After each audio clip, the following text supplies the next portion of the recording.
Bom dia a todos. Hoje eu quero contar uma experiência, é uma experiência nova, eu não contei essa experiência ainda. Se eu não me falha a memória, essa experiência aconteceu em 96. Naquela época, os nossos congressos eram feitos no estádio municipal aqui de Sorocaba, no SIC. E no domingo, depois que o congresso terminou, eu estava saindo para se encontrar com a minha esposa e com a minha filha, e também com alguns irmãos para vir para casa. E debaixo ali da marquise do estádio, onde ficam as bilheterias, algumas salas, uma irmã me parou, né, me cumprimentou: ô irmão Calvache, tudo bem? Eu, tudo bem, irmã. Só que ela me conhecia, mas eu não conhecia, irmã. E ela falou assim: olha, irmão Calvache, talvez o irmão não se lembre de mim, mas eu sou testemunha de Jeová hoje porque ouvi um discurso da Trindade que o irmão fez na década de 80. E aí eu fiquei surpreso, né?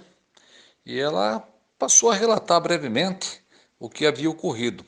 Ela comentou que por volta do ano 82, 83, mais ou menos, ela estudava a Bíblia com uma irmã e naquele sábado de manhã a irmã foi até a casa dela para dirigir estudo, mas ela falou: olha, fulana, eu vou parar o estudo. Essa senhora era presbiteriana na época. Ela falou: vou parar o estudo porque a Trindade é uma coisa que ninguém tira da minha cabeça. Eu acredito na Trindade desde criança e ninguém consegue tirar essa doutrina da minha mente. Porque Jesus falou: eu e o Pai somos um, como é que pode dizer que são pessoas diferentes?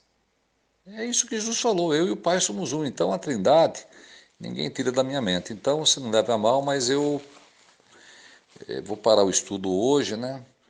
Você pode vir na minha casa quando quiser, mas estudar a Bíblia não, que eu vou continuar ali onde estou mesmo. Aí, óbvio que a mãe ficou muito triste, né? E a mãe insistiu com ela, então, para que ela fosse pelo menos assistir um discurso que teria aquele dia ali no Salão do Reino. Aliás, o Salão do Reino daquele bairro, na época, era um salão improvisado, era numa escola, né? A escola deixou de funcionar ali e os irmãos, então, alugaram ali e fizeram um Salão do Reino. Mas ela não queria ir no discurso. Ela falou que não, que teria porquê, né? Ela iria à noite na igreja dela. Por que ela iria no Salão do Reino se ela tinha por que ela ir? Mas de tanto a mãe insistir, ela ficou com dó da mãe e falou: tá bom, eu vou então, vai. Só que eu só vou ficar no discurso, viu? A sentinela eu não vou ficar. E ela falou: tá bom. Bem, à tarde eu fui fazer lá o discurso da Trindade, né? Obviamente que eu não sabia do que estava acontecendo. E aí, aquele discurso que eu fazia, eu interagia com a assistência, né? Eram outras épocas. Até eu costumava brincar, né? Então vamos lá, né? Aí quando eu provava um determinado versículo que a Trindade realmente não existia, né?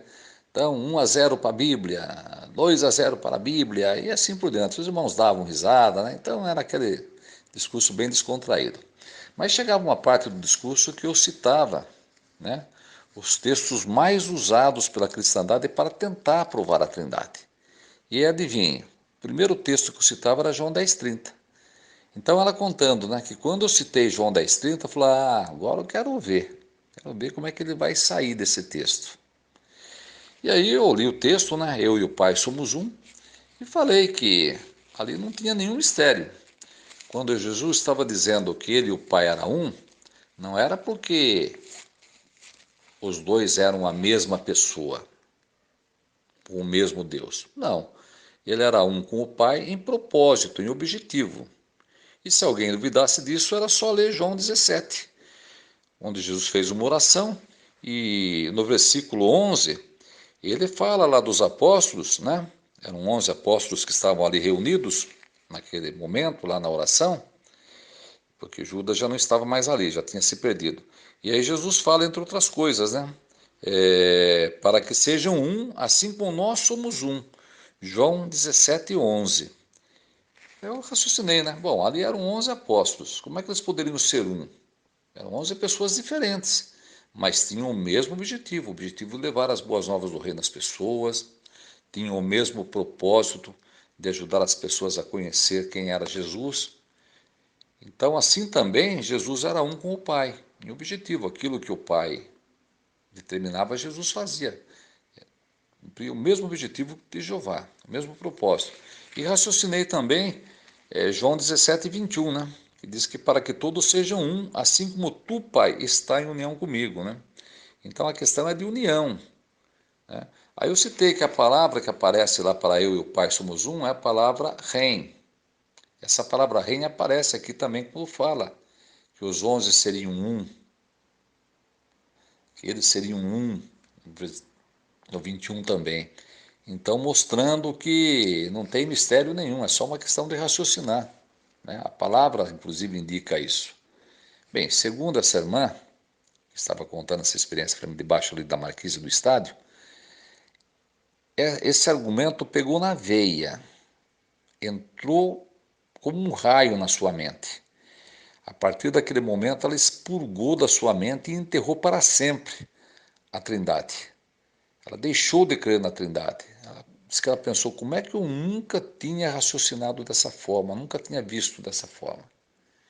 Então, o que aconteceu? Quando o discurso terminou, né, a irmã até olhou para ela como dizendo, então, agora a senhora não vai assistir a Sentinela?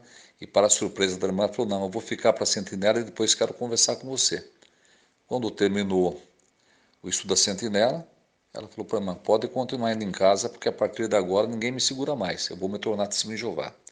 E isso foi, sei lá, em 82, 83, e ela estava me contando isso em 96, né?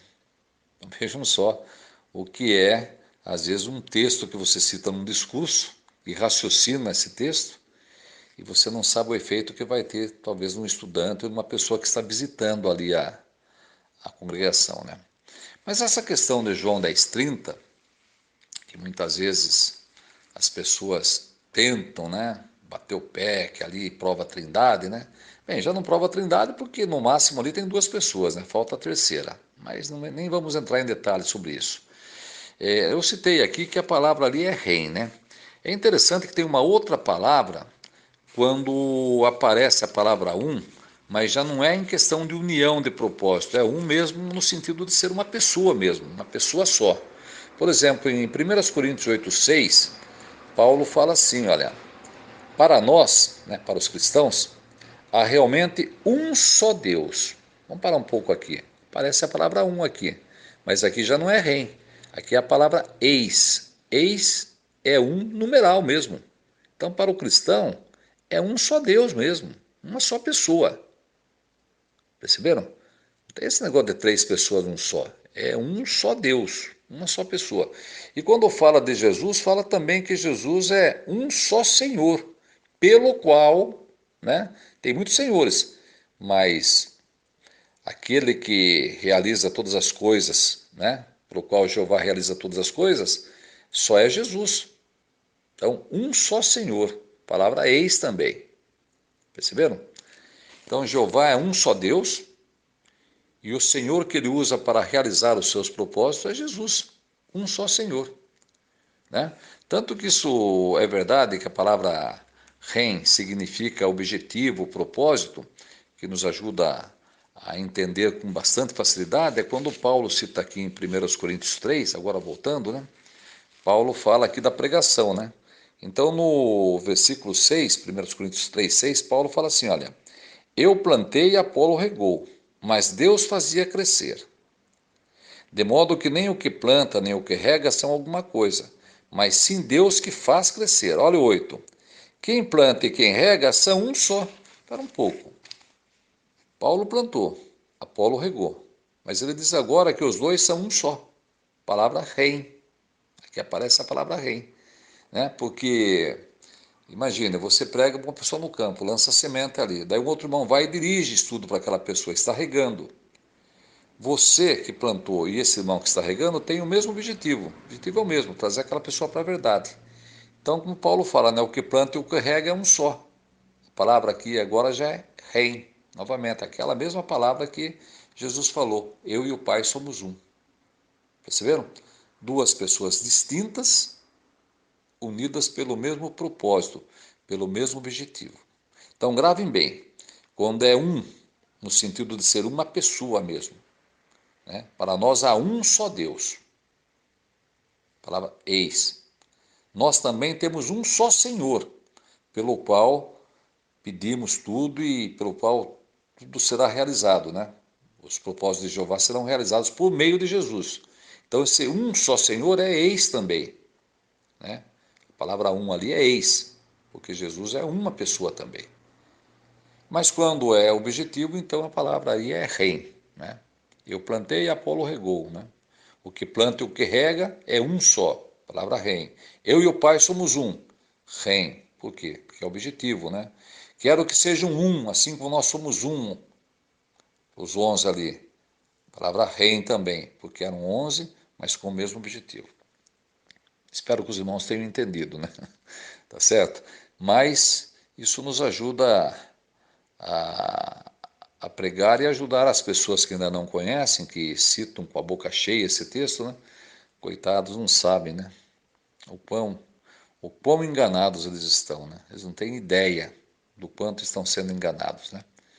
Então, irmãos, essa é a experiência que eu tinha para contar para os irmãos hoje. Como falei, essa experiência eu nunca havia contado ainda. Essa estou gravando realmente e é uma experiência nova. E tive o imenso prazer de compartilhar com vocês essa manhã. Um bom dia a todos, que Jeová continue nos abençoando e nos protegendo.